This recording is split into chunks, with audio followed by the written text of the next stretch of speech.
يلا بينا نتكلم النهاردة عن مكان في البيت كل ست عارفاه كويس قوي لأنها بتقضي معظم وقتها فيه. مكان بيبدأ فيه اليوم وساعات بينتهي فيه. مكان ريحته بتتغير وصوته عالي وحرارته أعلى.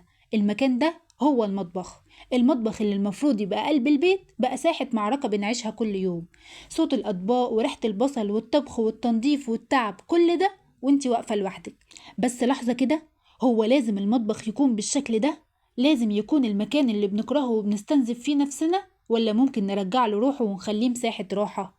المطبخ ما بقاش مكان طبخ بالنسبة لك، بقى مركز تعب يومي. بس بعد ما تتفرجي على الفيديو ده كل حاجة هتتغير. حابة أقولك قبل ما نبدأ إنك لو أول مرة تشوفيني ياريت تشتركي في القناة وتفعلي زر الجرس عشان يوصلك باقي الفيديوهات الجديدة من سلسلة البيت والنفسية اللي بنناقش من خلالها حاجات في بيوتنا بتضايقنا وبتأثر على نفسيتنا. يلا بينا نبدأ مع بعض ونشوف ايه الأسباب اللي بتخلي مطبخنا بالشكل ده، وايه الحلول العملية اللي هنطبقها مع بعض تخلينا نرتاح وتخلي مطبخنا مصدر راحة مش مصدر ضغط. كل يوم الصبح بتصحي تدخلي المطبخ على صوت جوع وطلبات وفوضى. تلاقي الرخامة عليها حاجات والحوض مليان وحد بيطلب فطار وحد تاني بيعيط وانتي مش فايقة أصلا. تحس انك لسه ما بدأتيش يومك بس انتي حرفيا متدمرة، وبعدها تغسلي وتطبخي وتلمي. ترجعي تعملي نفس اللي عملتيه من 3 ساعات تاني، وساعة ما تخرجي من المطبخ بتحسي انك خرجتي من معركة مش من مطبخ. ودلوقتي يلا بينا نوجد حلول مع بعض. رقم 1، انت مش مطالبة ان انت تكملي كل حاجة لوحدك. مش معنى انك ست البيت ان كل المسؤولية تقع عليكي انت وبس، لان البيت ده بيت كل اللي عايشين فيه. اعملي نظام بسيط يساعدك تخففي الحمل من على نفسك شوية. يعني مثلا خلي فيه روتين ثابت ان كل حد في البيت ليه دور بسيط بيساعد بيه. لو عندك اولاد صغيرين ابتدي معاهم من بدري. علميهم بلطف ان ترتيب حاجتهم او لم المواعين بعد الاكل مش عيب، وانهم جميل جدا لو يساعدوا ماما. وكمان لو عندك شريك اطلبي منه بحب، قولي له حبيبي ممكن تساعدني في الحاجة دي، او انا تعبانة النهاردة ووقفتك هتفرق معايا جدا، وتشكريه على ده لما يعمله بحب وبود. مش لازم تعملي كل حاجة بنفسك ولا تحملي نفسك فوق طاقتها، لانك مش آلة. وكل ما النظام ده اتطبق في البيت كل ما هتحسي انك مش لوحدك، وان البيت مش عبء عليكي بل مكان بتتشاركيه مع ناس بيحبوكي. واوعي تقنعي نفسك انك لازم تعملي فيها السوبر ماما اللي بتعرف تعمل كل حاجة لوحدها من غير ما تطلب مساعدة من حد، وبتتحمل فوق طاقتها علشان بس يبان انك قدها. لان الحقيقة انك مش مطالبة تكوني آلة، ولا مطلوب منك تعملي كل حاجة 100% من غير ما تتعبي.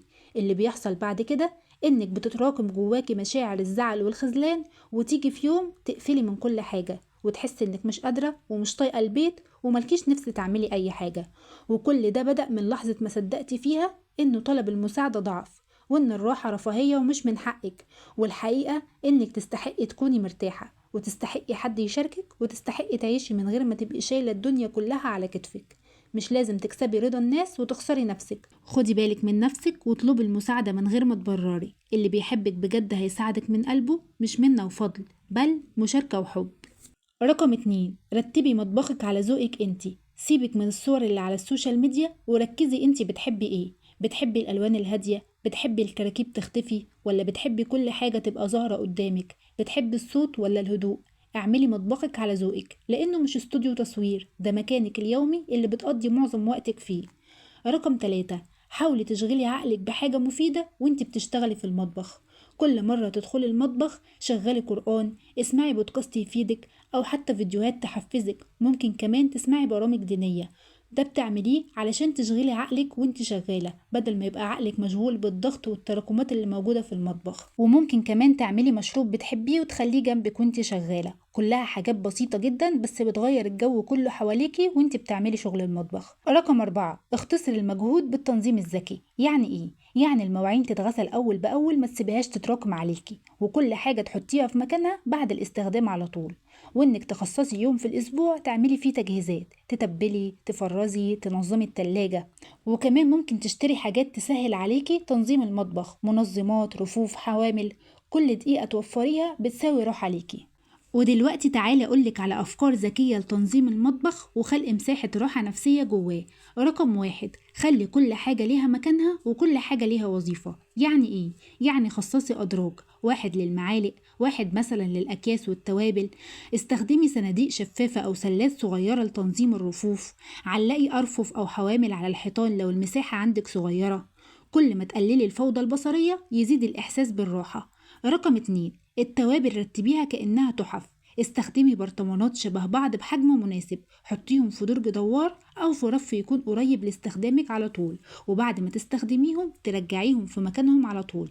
بلاش تقفي في المطبخ وتستخدمي كل حاجة عشوائي وفي الآخر بعد ما تخلصي تلاقي التوابل والزيت والسمنة وكل حاجة موجودة على المطبخ أو على رخامة المطبخ تحديدا، وساعتها ما تبقيش عارفة إذا كنت انتي خلصتي ولا هتبدأي حرب جديدة.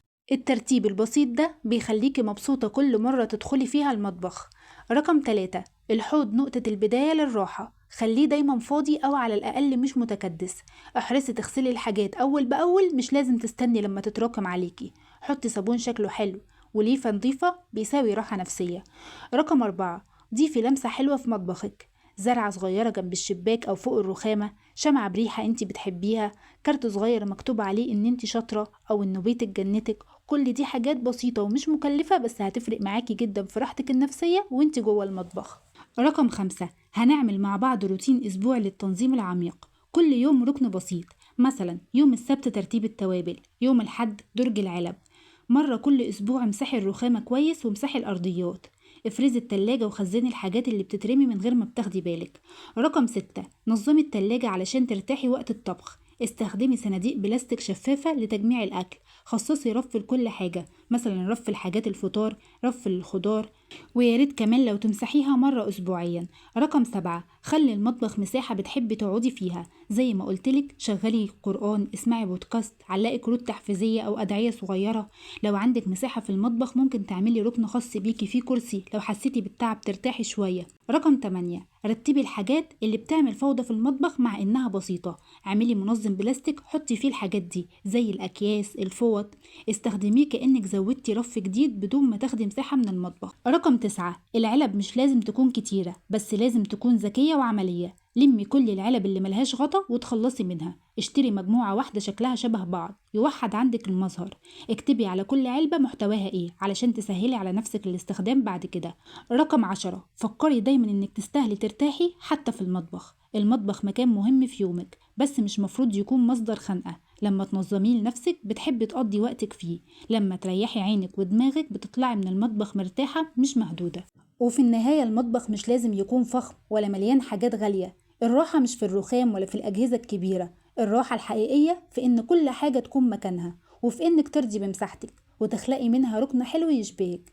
المهم إنك تحس إن انت اللي مسيطرة، مش المطبخ هو اللي مسيطر عليكي ومسيطر على وقتك. اسمعي مني الجملة دي واحفظيها عندك. انت مش محتاجة مطبخ كبير، انت محتاجة مطبخ مريح، والمريح ده انت اللي بتعمليه بإيدك وبذوقك وبراحتك النفسية. يا ريت لو تكتبولي في التعليقات ايه اكتر حاجة بتضايقكم في المطبخ، ولو في حاجة حابين نتكلم عنها في الفيديو اللي جاي يا ريت لو تقولولي عليها. وسيبولي لايك لو حسيتوا ان الفيديو ده مفيد، واشتركوا في القناة علشان تتابعوا كل الحلقات الجاية من سلسلة البيت والنفسية. وحابة اشكركم على تفاعلكم وكلامكم الجميل اللي بيشجعني دايما. وما تنسوش تشاركوا الفيديو لأكبر عدد ممكن عشان يوصل لكل البنات والستات اللي ممكن يكونوا محتاجين يسمعوه دلوقتي. وبكده خلص الفيديو بتاع النهاردة، بس كلامنا مع بعض عمره ما هيخلص. أستودعكم عناية الله، والسلام عليكم ورحمة الله وبركاته.